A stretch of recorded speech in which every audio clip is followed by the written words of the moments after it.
Et salut à tous, c'est Hachoum.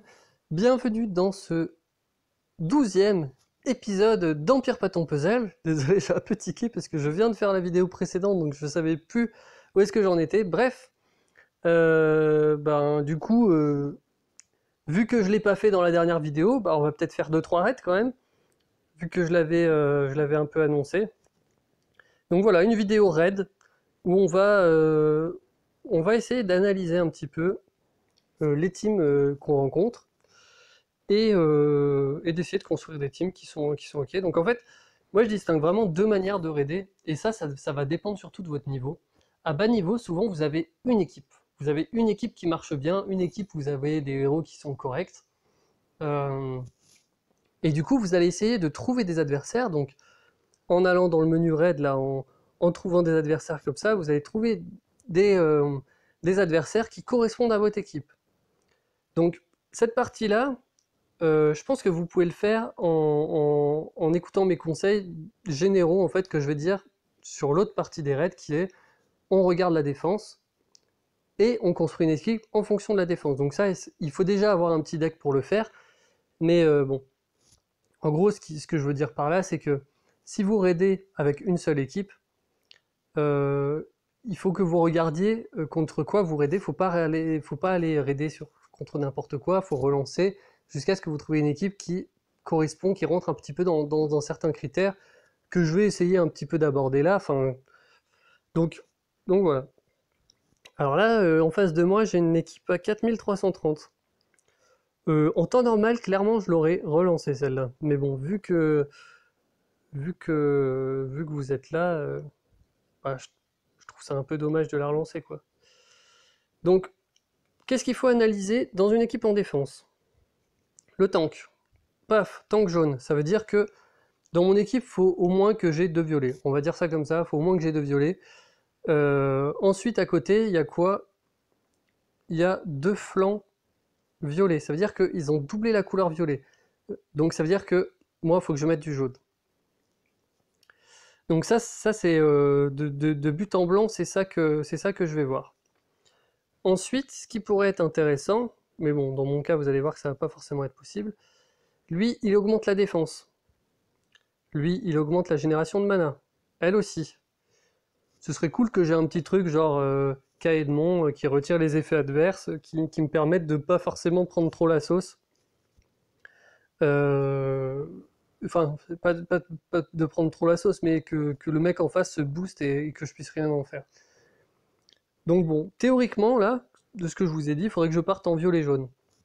Le problème, c'est que, vraiment, hein, là, si je pars avec trois violets, on va monter une équipe.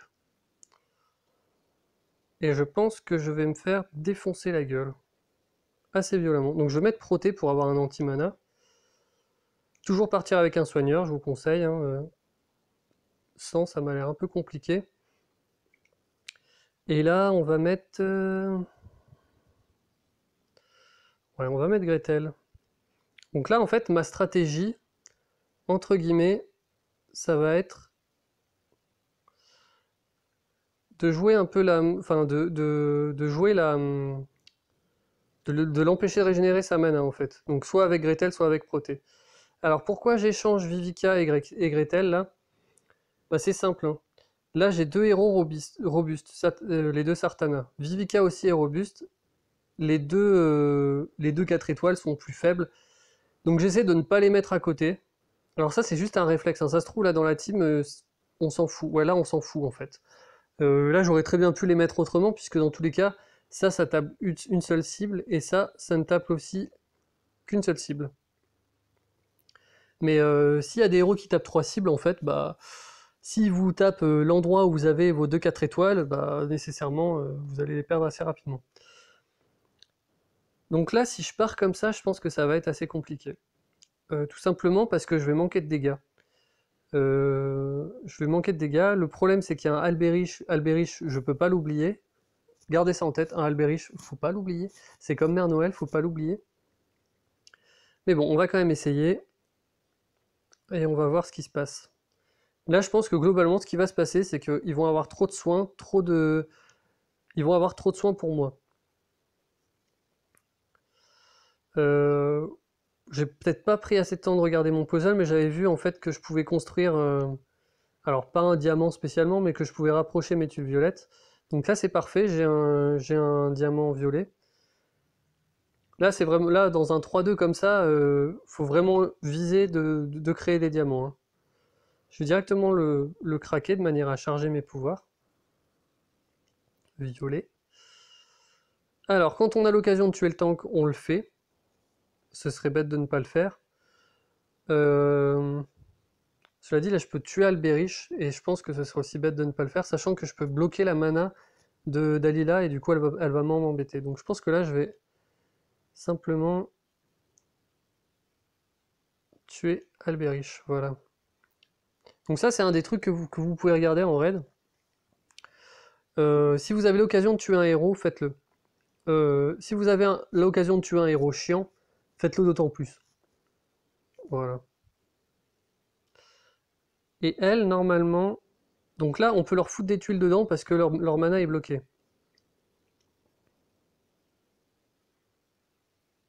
Là, on a du jaune en face du violet, donc on va pas s'en priver, ça va lui faire pas mal de dégâts. Alors là, j'ai...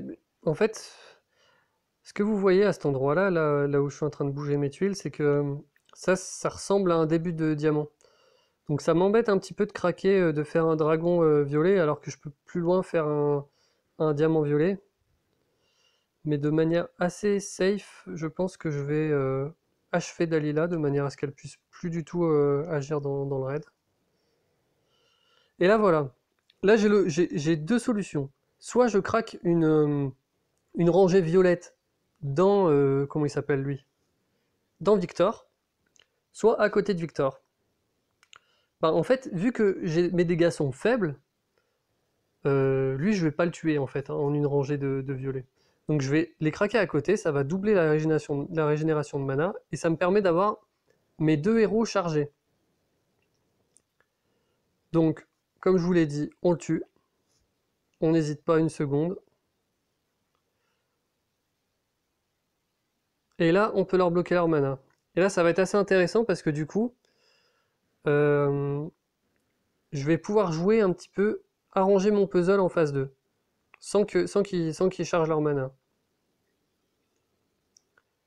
Voilà, et peut-être même tuer Kageborado. Donc là, c'est cool, en plus, j'ai un bloqueur de mana qui est up. Donc, je vais attendre encore un tour, voilà. Puisque dans tous les cas, il va pas charger sa mana.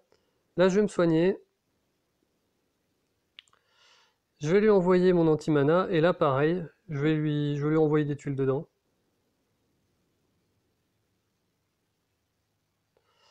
Et normalement, on peut tuer. Bon, bah ça a marché. J'étais pas très confiant parce que, vous voyez, en violet... En fait, le problème, quand vous alignez une team violet-jaune, c'est que si vous avez des tuiles... donc si le tank est jaune, vous allez avoir des tuiles... Vous allez devoir jouer deux couleurs, le violet et le jaune. Si vous avez du violet, tant mieux. Mais si vous avez du jaune, vous allez quand même vouloir jouer votre jaune et vous allez être en faible. Et donc le tank va pas arrêter de faire son pouvoir, etc. C'est pour ça que j'aime en général pas forcément partir dans cette configuration-là. Là, en fait, j'avais pas vraiment le choix en vrai. Vu la team en face, j'avais pas vraiment le choix. Et ça a fini par passer. Allez, raid suivant. Donc là, quelles sont les forces et les faiblesses de sa défense?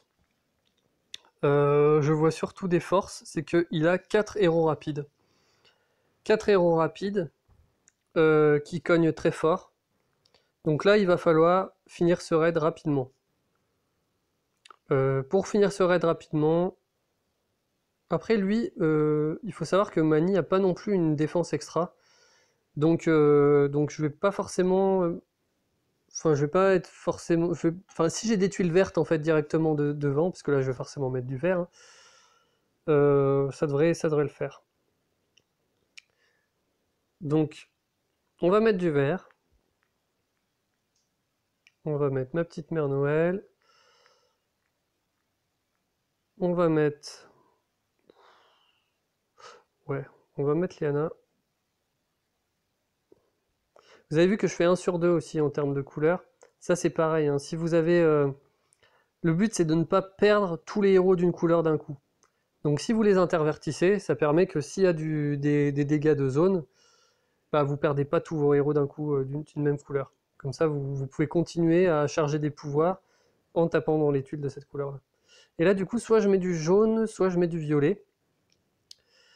Moi mon meilleur jaune c'est Vivica. J'ai déjà un soigneur avec la mère Noël, donc on va y aller en violet. Et on va taper ça de manière assez vénère, je pense. On va juste intervertir un truc de mana. Là.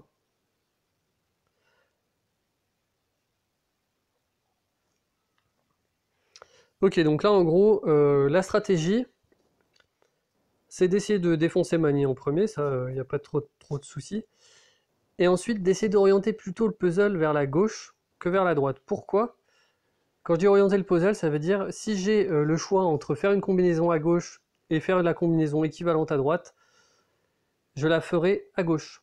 Pourquoi? Parce que Vivica est lente, donc je peux lui taper des tuiles dedans, elle va mettre plus longtemps à se charger, que si je mets des tuiles dans Sartana et Liana, elles vont très rapidement me one-shot un personnage.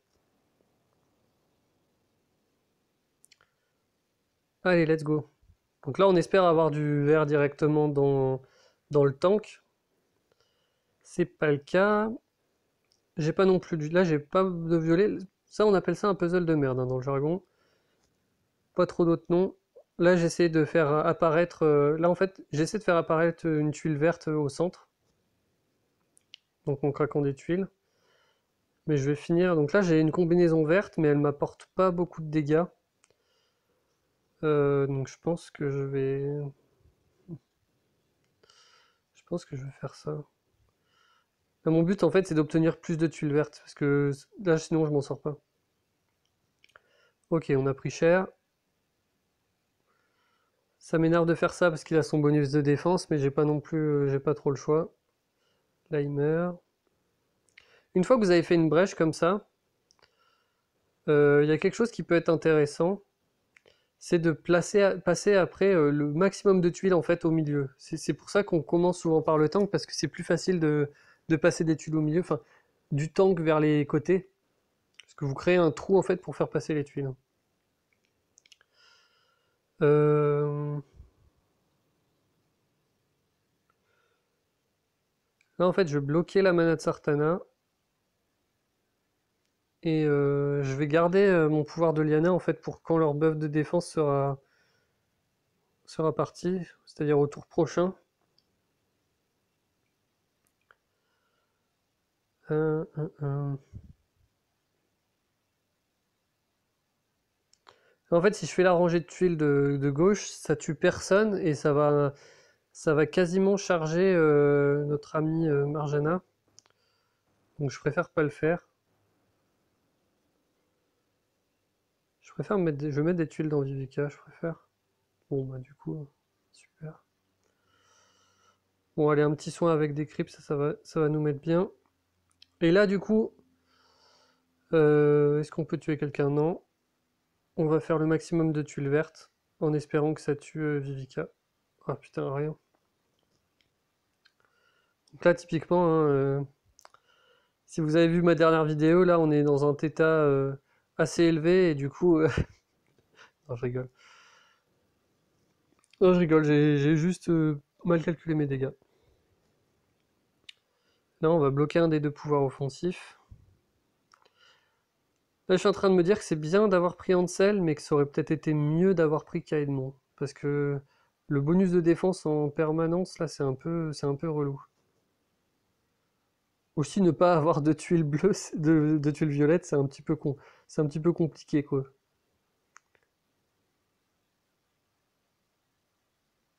Bon après il fait quand même le taf, hein, le petit Ansel. Bon là je peux tuer Sartana, donc je vais pas trop hésiter parce que je vais plutôt pas mal m'essouffler sinon. J'ai fait la rangée de tuiles bleues parce que maintenant je vais pouvoir faire passer mes tuiles violettes dans le vide. Ça va. Là du coup je suis à 2 tuiles de charger mes 2 Sartana. Voilà. Elle est chargée au prochain tour, faut que je fasse gaffe là, Liana.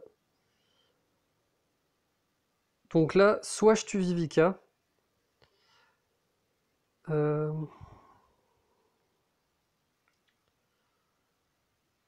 Là, j'ai un peu peur en fait que ça la tue pas. Si je fais mes deux Sartana dans Liana en fait et que ça la tue, ouais, si, ça va la tuer avec la rangée de tuiles verte. Là, en fait, le fait de tuer un héros enfin, juste avant qu'il fasse son pouvoir, c'est vraiment énorme. C'est-à-dire que vous avez pu optimiser le nombre de tuiles que vous avez mis dedans, en fait, pour vous charger. Donc c'est assez bien. Là, pareil, hein, on va aller sur Marjana, comme ça elle va perdre sa mana avec Ansel. Là, je pense que ça la tue. Bon, j'ai eu de la chance. J'ai eu de la chance, ça a failli se jouer à rien. Bon, après, le raid est gagné, hein. Le raid est gagné depuis pas mal de temps. Bon, voilà, j'espère qu'en tout cas que ça vous intéresse d'entendre mon cheminement. Je sais pas si c'est très intéressant. Euh, Alors là, ça c'est un peu... Je vais relancer parce que là c'est assez facile. En fait, le mec il a quand même pas mal de faiblesses dans sa défense. Pour moi, Inari c'est une faiblesse.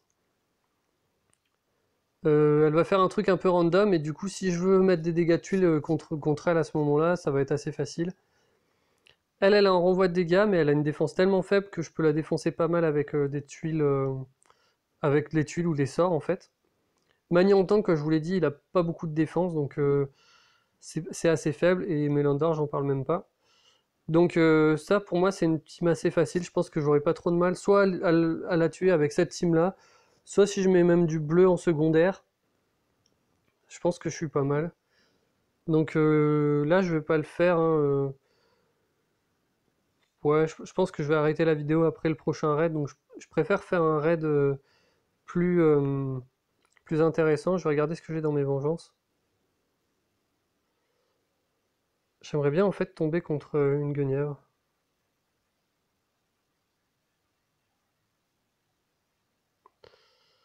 Bon, on va relancer quelques fois.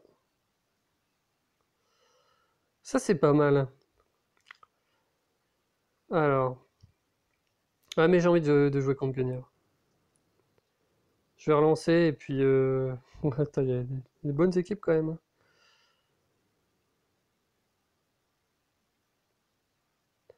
Onatel aussi c'est pas mal. Voilà, ça c'est une équipe typique ultra chiante contre qui normalement je suis censé perdre. Contre ça, là clairement j'ai pas les outils pour faire un 3-2 qui soit optimisé contre ce genre d'équipe. Donc c'est là en fait où je vous recommande et où c'est ce que je vais faire. Là c'est de partir en mono contre ça. Soit un mono violet, essayer de déglinguer Guenièvre, et après je suis pas en faible ni sur Zéline, ni sur Mani, donc c'est ok. Soit en fait un mono, par exemple un mono rouge pour défoncer Zéline, un mono vert pour défoncer Mani. Alors là, ce que je vais choisir, je déteste partir en vert contre le faiseur des tombes parce qu'il fait beaucoup trop de dégâts au vert. Je peux pas partir jaune parce que mon mono jaune est nul. Vert c'est chiant parce que je suis en faible contre Mani qui va être en flanc. Donc là je pourrais partir que en violet en fait. Ou à la limite en jaune mais je suis en faible contre Zéline. Donc là en fait je vais partir en violet. Donc ouais, le cheminement c'est savoir contre qui on est fort et savoir contre qui on est faible.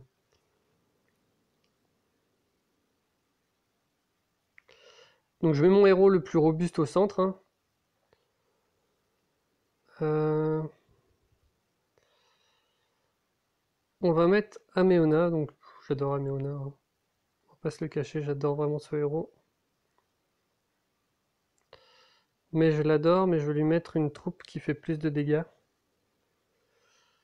Euh, Donc là c'est un peu... Ouais, ça je voulais aussi en parler.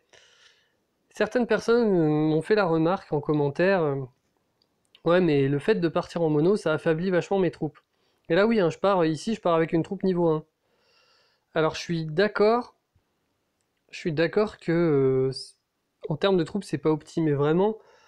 Euh, là, ce qui importe, c'est de faire beaucoup de dégâts. Pour faire beaucoup de dégâts, enfin, avec les tuiles. Pour en gros jouer la stratégie, comme je vous l'avais dit, j'appelle ça la stratégie du 6e héros. Mes tuiles vont être un héros supplémentaire. Donc, je compte beaucoup plus sur le puzzle que si j'avais une stratégie de 3-2, de 2-2-1, d'arc-en-ciel. Mais par contre, mes tuiles vont vraiment faire très très mal, que ce soit à Guenièvre ou à ceux qui sont à côté. Donc, oui, j'ai des troupes moins fortes, mais par contre, cet effet-là, je ne l'aurai jamais en jouant avec des héros qui sont avec des troupes super fortes en ayant moins de 5 héros. Donc voilà. Là, en termes de rapidité, c'est du moyen, moyen Guenièvre, ensuite rapide pour Zéline et Mani, et très rapide. Donc mon petit Proté, il va peut-être m'aider, hein. Bon, on va voir ce que ça donne. En vrai, là, je suis censé perdre, hein. Le seul moyen que je gagne, c'est que j'ai beaucoup de violet, et je n'ai pas beaucoup de violet. Donc bon, on joue quand même le puzzle, hein, on essaie de regarder les diamants, tout ça. Là, je commence à avoir quelques tuiles violettes. Là, mon but, c'est que Guenièvre fasse son pouvoir, et je vais absolument pas faire mes tuiles violettes avant que Guenièvre ait son pouvoir, sinon elle va juste totalement me les nullifier. Voilà, comme ça, là, elle m'a pas enlevé de mana. Voilà, j'ai un petit combo de 6 tuiles.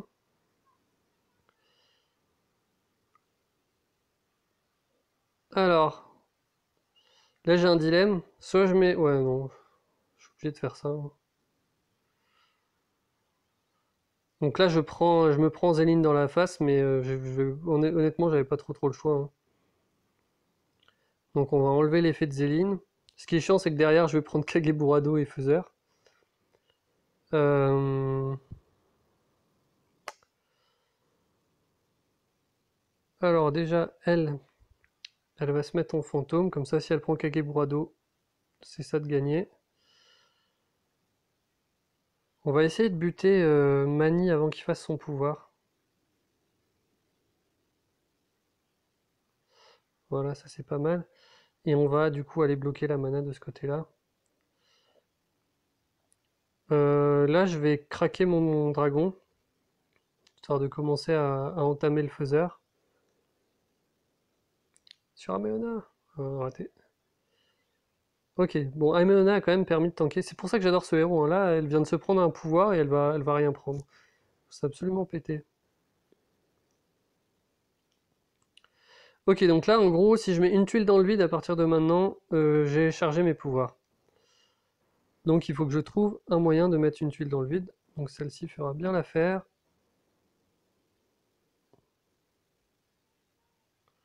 Voilà. Donc là, je charge mes pouvoirs rapides. Oui, sauf Rigard, hein, bien sûr. Et là, faut que je tue Zéline.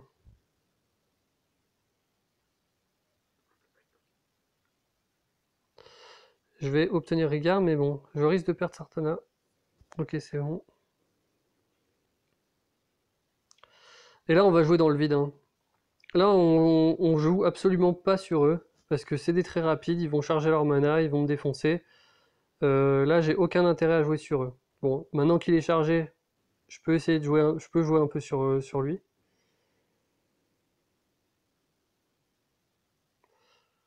Ok, donc là, on va éviter de jouer sur lui. Bon, là, ouais, c'était pas très intelligent, j'avais pas vu que j'allais faire une chaîne et déclencher Kageburado.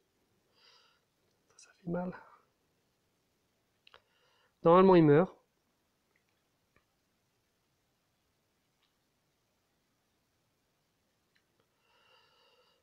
Euh, on va essayer de pas le charger tout de suite. Mais bon, vu comment il fait mon puzzle, là, il y a un moment où ça va lui retomber dessus, hein.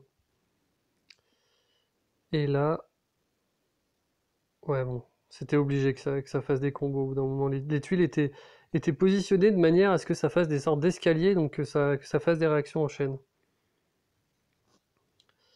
Après, là, le raid est gagné de toute façon, donc plus trop d'enjeux.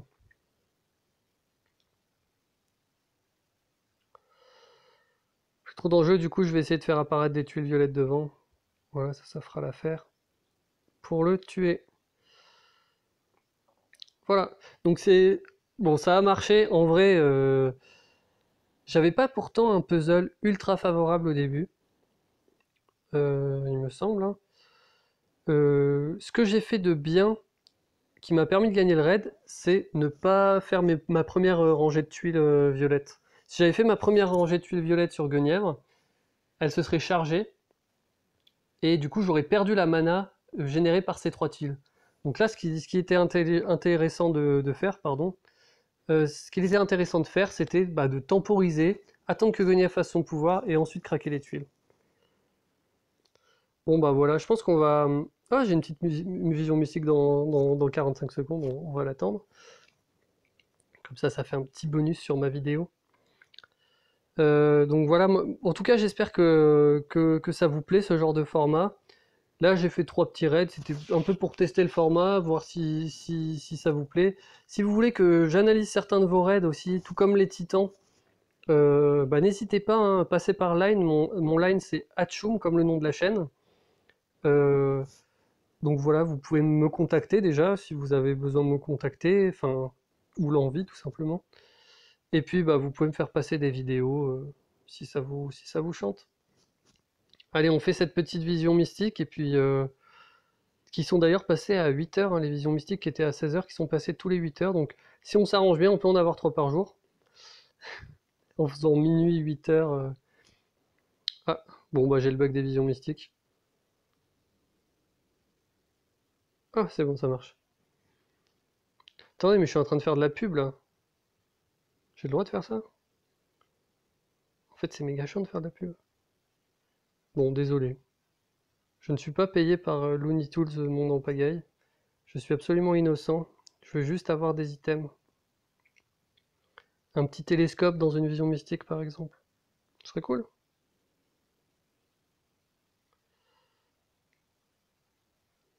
Ouais, une gemme.